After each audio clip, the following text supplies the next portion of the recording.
Hi hello welcome to my channel. రాష్ట్రంలో layout క్రమబద్ధీకరణ పథకం కింద దరఖాస్తు చేసుకున్న ఎంతో మంది గత 3.5 ఏళ్లుగా ఎదురు చూస్తూ ఉన్నారు. అయితే వారికి ఇప్పుడు రాష్ట్రం గుడ్ న్యూస్ అయితే చెప్పింది. LRS దరఖాస్తులపై తెలంగాణ రాష్ట్ర ప్రభుత్వం కీలక నిర్ణయం అయితే తీసుకుంది. 2020లో స్వీకరించిన LRS దరఖాస్తులకు సంబంధించి లేఅవుట్ల క్రమబద్ధీకరణకు అవకాశం ఇవ్వాలని నిర్ణయించినట్లు తెలుస్తోంది. 2024 మార్చి 31 లోపు దరఖాస్తుదారులకు క్రమబద్ధీకరణకు అవకాశం కల్పించినట్లు ప్రభుత్వం ప్రకటించింది. అయితే కోర్టు ఆదేశాలు ఉన్న భూములను తప్ప ఇతర లేఅవుట్ క్రమబద్ధీకరణకు ప్రభుత్వం సానుకూలంగా స్పందిస్తోంది. ప్రభుత్వం తీసుకున్న ఈ నిర్ణయంతో దాదాపు 20 లక్షల మంది దరఖాస్తులకు ప్రయోజనం చేకూరనుంది అని తెలిపింది. నగర పురపాలిక పంచాయతీల పరిధిలో అక్రమ లేఅవుట్లలోని ఫ్లాట్లను క్రమబద్ధీకరించేందుకు 2020లో గత ప్రభుత్వం దరఖాస్తులు ఆహ్వానించడంతో 20 లక్షలకు పైగా దరఖాస్తులు అయితే అందాయి. ఈ మేరకు క్రమబద్ధీకరణను చేపట్టే క్రమంలో న్యాయస్థానాల్లోనే వ్యాజ్యాలు దాఖలు కావడంతో ఆ ప్రక్రియ నిలిచిపోయింది. ఈ విషయమై రాష్ట్రంలో కొత్తగా ఏర్పడిన ప్రభుత్వం విధానం ఏమిటన్నది ఇప్పటి వరకు సందిగ్ధంగా ఉంది.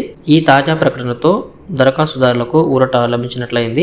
రాష్ట్ర బడ్జెట్ లో రూపకల్పన సందర్భంగా ఉప ముఖ్యమంత్రి ఆర్థిక మంత్రి బట్టి విక్రమార్క LRS దరఖాస్తుల పెండింగ్లపై వివరాలు అడిగి తెలుసుకున్నారు. ప్రభుత్వం నుంచి పూర్తి సహకారం ఉంటుందని ఆయన వ్యాఖ్యానించిన నేపథ్యంలో LRS పై స్పష్టతనిస్తూ ప్రభుత్వం ప్రకటన జారీ చేసింది. ఈ పథకాన్ని తీసుకొస్తే ప్రభుత్వానికి వేల కోట్ల ఆదాయం సమకూరుతుందని అధికారులు సైతం ఉప ముఖ్యమంత్రి దృష్టికి తీసుకొచ్చినట్లు సమాచారం. అనధికారిక అంచనాల ప్రకారం అందిన దరఖాస్తులను క్రమబద్ధీకరించడం ద్వారా సుమారు 10,000 కోట్ల వరకు ఆదాయం సమకూరే అవకాశం ఉన్నట్లు తెలిపింది. ఈ దరఖాస్తులను 3 దశల్లో అయితే పరిశీలించనున్నారు. దరఖాస్తుల పరిశీలనకు న్యాయస్థానాల నుంచి అప్పట్లో అనుమతి లభించడంతో గతంలో అధికారులు క్షేత్రస్థాయి పరిశీలనను పూర్తి చేశారు. ఆ ప్రక్రియను 3 దశల్లో చేపట్టారు. తొలి దశ దరఖాస్తుల పరిశీలన, రెండో దశలో ఆయా స్థలాల క్రమబద్ధీకరణకు అవసరమైనవా కాదా అని గుర్తించడం జరిగింది.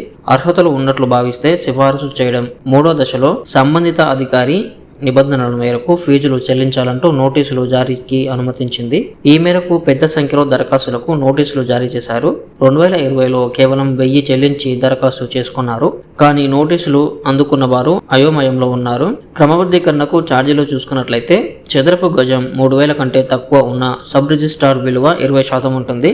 3,001 నుంచి 5,000 మధ్య 30%, 5,001 నుంచి 10,000 మధ్య 40%, 10,001 నుంచి 20,000 మధ్య 50%, 20,001 నుండి 30,000 మధ్య 60%, 30,001 నుండి 50,000 మధ్య 80%. చదరపు గజం సబ్ రిజిస్ట్రార్ విలువ 50,000 పైన ఉంటే 100% అయితే ఉంటుంది. ఛార్జీలకు అదనంగా LRS క్రమబద్ధీకరణలో నాలా రుసుము చెల్లించాల్సి ఉంటుంది. ఆమోదం పొందని లేఅవుట్లో 10% ఖాళీ స్థలం అందుబాటులో లేనట్లయితే ఆగస్టు 26 నాటికి ఉన్న ధరకు బదులుగా ఫ్లాట్ రిజిస్ట్రేషన్ తేదీ నాటికి ఉన్న ఫ్లాట్ విలువతో 14% చొప్పున ప్రోరేటా ఓపెన్ స్పేస్ ఛార్జీలు చెల్లించాల్సి ఉంటుంది. దరఖాస్తు చేసుకునే దరఖాస్తుదారులు ఈ నిబంధనలు అయితే కంపల్సరీ పాటించాల్సి ఉంటుంది. ఎందుకంటే అది పాటిస్తేనే మీకు LRS అనేది వచ్చే అవకాశం ఉంది. అదేంటంటే రోడ్డు వెడల్పు కనీసం 9 మీటర్లు ఉండాలి. బలహీన వర్గాలకు చెందిన వారి లేఅవుట్లు లేదా 100 చదరపు మీటర్ల కంటే తక్కువ ఉన్న ఫ్లాట్ లో రహదారి వెడల్పు 6 మీటర్లు అయితే ఉండవచ్చు.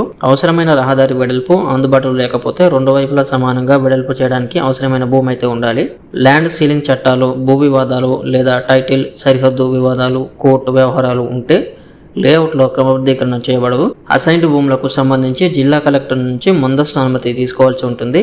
ఆమోదం లేని లేఅవుట్లో క్రమబద్ధీకరణకు కొంతమంది ఫ్లాట్ హోల్డర్లు ఆసక్తి చూపిన కాంపిటేటివ్ అథారిటీ ఆమోదించిన లేఅవుట్ నమూనానే పరిగణిస్తారు. దరఖాస్తుదారులు సేల్ డీడ్, టైటిల్ డీడ్ కాపీలను మాత్రమే అందించాల్సి ఉంటుంది.